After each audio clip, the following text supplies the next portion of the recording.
चलिए सभी जान लेते हैं, एक एक को क्या बताना। भाग्यवान है, जिसका भाग्य अच्छा होता है उसको बोलते हैं भाग्यवान, और जिसको बोलते हैं भाग्यहीन, कि मैं तो भाग्यहीन हूं, मेरा भाग्य अच्छा नहीं। तो भाग्यवान कौन है और भाग्यहीन कौन है, इसको थोड़ा समझते हैं आज से। भाग्यवान वो है जो अपने सामने आए हुए अवसर को पहचान लेता है, वह भाग्यवान। और जो अपने सामने आए हुए अवसर को पहचान नहीं पाता है, वह भाग्यहीन है। सिंपल सी लाइन है, बस एक लाइन काफी है। जिंदगी सभी के सामने अवसर प्रदान करती है, ऐसा नहीं किसी के सामने नहीं करती है और किसी के सामने करती है। सबके सामने करती है। अगर उन्होंने मनुष्य जन्म दिया है प्रकृति ने, तो यही सबसे बड़ी भाग्य की बात है। इस पृथ्वी पर, इस ब्रह्मांड में न कितने जीव जगत है, उसको संख्या में बोलना तो संभव ही नहीं है, सारी संख्याओं के पार है। इतने हैं, न बोलना संभव है न गिनना संभव है। कितनी विज्ञान ने उन्नति कर ली हो फिर भी वो उसको फिगर में नहीं लिख सकती। इतने जीव है, उनमें से अगर हमें मनुष्य का जन्म मिला है तो हम भाग्यवान ही हैं, अन्यथा मनुष्य का जन्म मिला ही ना। लेकिन मनुष्य का जन्म प्राप्त करने के बाद भी हम अपने आप को भाग्यहीन समझ रहे हैं, तो ये भाग्य का दोष नहीं है, ये भाग्य की कमी नहीं है, ये अपने पुरुषार्थ की कमी है। आप अपने आसपास, अपने इर्द गिर्द, अपने सामने बहुत सारे ऐसे लोगों को देखेंगे जो उसी परिस्थिति में बहुत अच्छा कुछ कर लेते हैं, और बहुत सारे ऐसे को देखेंगे जो उसी परिस्थिति में बहाने बनाते रहते हैं। तो बोलो भाग्य उनका अच्छा है या बुरा है, या कुछ और बात। तो भाग्य के भरोसे हैंड ओवर कर लीजिए आप अपने।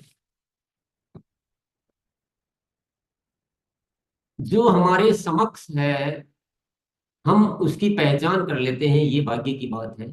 और जो हमारे सामने है उसको हम पहचान नहीं पाते, हमारे दुर्भाग्य की बात है। यही सबसे बड़ी ज्योतिष है। ये ज्योतिष का सबसे बड़ा ग्रंथ है ये। बहुत बड़ा नहीं है पर एक लाइन है कि जो हमारे समक्ष है हम उसको नहीं पहचान पाते, ये हमारा दुर्भाग्य है। और जो हमारे समक्ष है उसको हम पहचान लेते हैं, वो हमारा सौभाग्य है।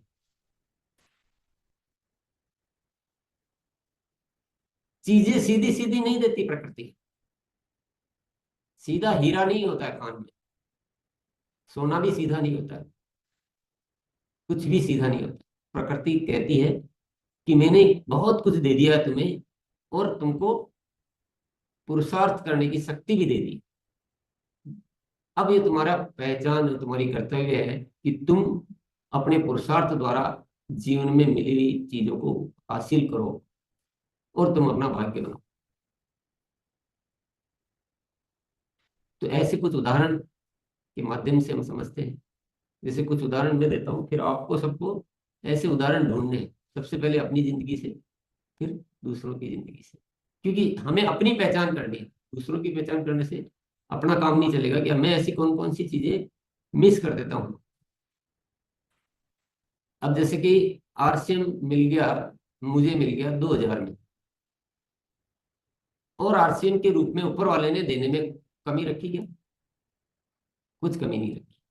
और पूरा विजन दे दिया कि नए भारत का निर्माण करना है, इस देश को बदलना है। लेकिन मैं पुरुषार्थ उतना किया, कर पाया क्या? मैं उतना पुरुषार्थ नहीं कर पाया। मैंने 25 साल इस काम में लगा दिए, लेकिन जैसा ऊपर वाले ने दिया वैसा मैं नहीं कर पाया। तो भाग्य की कमी है या पुरुषार्थ की कमी? पुरुषार्थ की कमी। मैं किसी अहंकार में डूबा रह गया, मैं किसी दूसरों के भरोसे में रह गया, मैं अपनी बात को ठीक से नहीं पहुंचा पाया, मैं उतनी तैयारी नहीं कर पाया। ये मेरा दुर्भाग्य है। ऊपर वाले ने जो दिया वो मेरा सौभाग्य था, लेकिन मैंने उसको अपने कमियों से दुर्भाग्य में बदलती है। ऐसा एक उदाहरण की बात कर रहे हैं। गुरुकुल की स्थापना हुई और पूरे आरसीएम परिवार को बार बार बार बार, हजारों बार, लाखों बार ये मैसेज पहुंचाया गया कि गुरुकुल ही आरसीएम को चलाने का सही तरीका वहां से ही मिल सकता है, और निरंतर गुरुकुल में आपको शामिल होते रहना, अनेक फॉलोअप। लेकिन जिसने उस बात को समझ लिया वो सौभाग्यशाली, और जिसने उसको नहीं समझा वो दुर्भाग्यशाली। और जिसने गुरुकुल में आकर गुरुकुल की थीम को पकड़ लिया वो सौभाग्य है, और जो आकर आकर भी नहीं आने जैसा बना रहा, उसके लिए कुछ कहने की आवश्यकता नहीं। तो ऐसा नहीं कि जिंदगी अवसर नहीं देती है या जिंदगी ने कोई कमी रख रखी है और हम केवल भाग्य को लेकर बैठे रह जाते। किसको सफलता के लिए ज्यादा मेहनत करनी पड़ती है और वो सोचता है कि ये मेरा दुर्भाग्य है।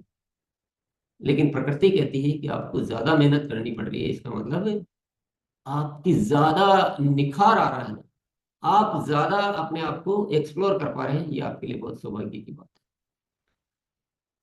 प्रकृति दुर्भाग्यवान को बैठे बैठे दे देती, वो बदला लेती कि तेरे को मैं ज्यादा उन्नति नहीं करनी। अगर जिसको बैठे बैठे मिल गया उसका जीवन खत्म हो गया, ये कोलैप्स हो गया, क्योंकि वह कुछ अपनी जिंदगी का उपयोग ही नहीं कर पा रहा। प्राप्ति से कोई लेना देना नहीं, लेना देना है कि पुरुषार्थ कितना कर पाए। पुरुषार्थ से जो हासिल हुआ वह प्राप्ति है, बिना पुरुषार्थ से जो हासिल हो गया वह तो नुकसान ही है। उसका कोई बोध ही नहीं है, वो आत्मा की कोई उन्नति नहीं है, वह जीवन का कोई निखार नहीं है। तो कोई उदाहरण ऐसे बताना चाहेंगे कि जैसे कि अप्रैल में जो ग्रोथ को अंगीकार नहीं कर पा रहे, अभी सभी है ना हमारे सामने, जो अप्रैल के तरीके विकसित कर लिए ग्रोथ के, कि यह तो पुरुषार्थ से ही है, यह अपने आप ही हो गए। कुछ तो तैयारी की होगी, कुछ विजन, कुछ प्लानिंग, कुछ पुरुषार्थ, तो अप्रैल में ग्रोथ कर पा रहे हैं। और कुछ साथी जो अभी पुराने रूढ़िवादी विचारों में जम के बैठे हुए हैं, तो भाग्यवान कौन है? अब ऐसे उदाहरण कुछ सोचिए आप अपने, क्योंकि सोचने से और बोलने से हम जितना सीख पाते हैं ना, उतना सुनने से नहीं सीख। तो मैं आप सबको अवसर देना चाहता हूँ, कभी भी मन करे तो आप हैंड रेज करना, आपसे सुनेंगे आज। जो जीवन में प्रतिदिन अपने आप को बदल पाता है, आपने देखा होगा कुछ साथियों ने ऐसा बदला अपने आप को कि पहले के मुकाबले न जाने किस शिखर पर चढ़ने के लायक अपने आप को बना सके। तो बदल लिए वो भाग्यवान हो, जो नहीं बदल पाए वो जो भी है यही है।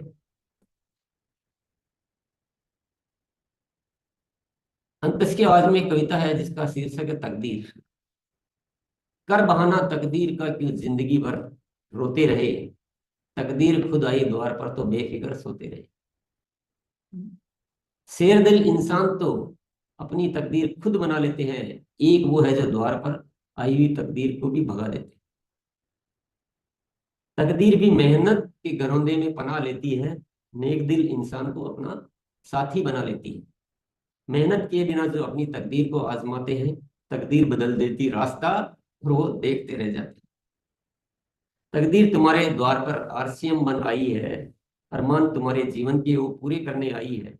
वो भरोसा खुद पे तो तुम इसके साथ चलना, काम करने की चाह हो तो तुम इसकी चाह रखना, फिर देखना तुमको ये क्या से क्या बना देती है, सोचा नहीं जो आज तक वो सच बना देती। आरसीएम से बढ़कर और कौन सी तकदीर हो सकती है? आरसीएम एक वो प्रसाद है ऊपर वाले का, जो सामान्य व्यक्ति जो जी रहे हैं वो 10 जन्म में वो उपलब्धि, वो अपने आप को नहीं पहचान पाएंगे 10 जन्म में।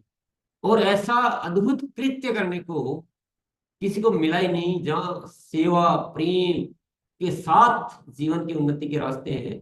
ऐसा अद्भुत चमत्कृत आरसीएम, इससे ज्यादा तकदीर क्या हो सकती है। लेकिन जो भाग्यवान है वो इसके आरसीएम को, शुद्ध स्वरूप को देख पा रहे हैं। और जो बाकी जो कुछ साथी है जो अभी भी उसको एक सामान्य धन प्राप्ति का जुगाड़ समझ, अभी भी कुछ साथी इसकी एक धनोपार्जन के विभिन्न तरीकों से तुलना कर रहे हैं। ये तुलना करने लायक है क्या? इसकी तुलना की ही नहीं जा सकती। ये जीवन में कई गुना ज्यादा उन्नति करने का एक माध्यम हमें दिया परमात्मा ने। इससे बढ़िया तकदीर और क्या हो सकती। हर पैसे कमाने वाला अंतिम सैया में जाकर कुछ पश्चाताप अपने जीवन के लिखता है, अगर वो लिखता है तो, या सोचता है तो। सबके मन में ख्याल आते हैं, यार मैंने धन तो खूब कमाया लेकिन कुछ चीजें मेरे से छूट गई, मैं कुछ ऐसा अच्छा नहीं कर पाया, मैं कुछ दूसरों का बहुत भला नहीं कर पाया, ये नहीं कर पाया, वो नहीं कर पाया। पर अगर दिल से आरसीएम कर लिया कि कोई पश्चाताप आपके जीवन में रह नहीं सकता। लेकिन आरसीएम को आरसीएम के जैसे किया तो यानी आरसीएम के रूप में अवसर तो आ गया, लेकिन हम अभी भी पुरानी उस चीज को छोड़ नहीं पा रहे। तो वो हो गया, तो आप समझ लीजिए। आप भी जाते होंगे कई लोगों के पास, दूसरों का उदाहरण सिर्फ इसलिए करना चाहिए ताकि फिर हम सीधा अपनी ओर आ सके कि हाँ इसने, इसकी गलती तो मुझे दिख रही है, क्या मैंने भी ऐसी गलती की। ये है पहचानने का तरीका। आपने अनेक लोगों को देखा होगा, आपने अनेक लोगों को, कई किसी को आपने उड़ान कोर्स तो बोले घर बैठे हो जाता है, उसको शामिल होने के लिए कहा होगा, किसी को गुरुकुल में आने के लिए कहा होगा, किसी को और क्या कहा होगा, और उसने आपकी बात को इस कान से सुना और इस कान से निकाल दिया होगा, या कई बार फॉलो अप करने के बाद भी ध्यान नहीं दिया होगा। और कई ऐसे होंगे जो आपके पास खुद बोले कि नहीं मुझे ऐसा।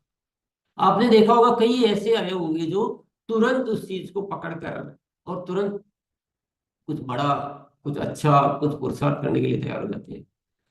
आपने ये भी देखा होगा कि कई साथी आप गुरुकुल में आते तो है, पर अब आप समझ ही जाते हैं सारे, बहुत ज्यादा चीजें कभी कभी स्पष्ट तौर पे नहीं बोलनी पड़ती। तो अब साथियों, तकदीर बनानी है या तकदीर का इंतजार करना? तकदीर का इंतजार करना ही सबसे बड़ी दुर्भाग्य की बात है।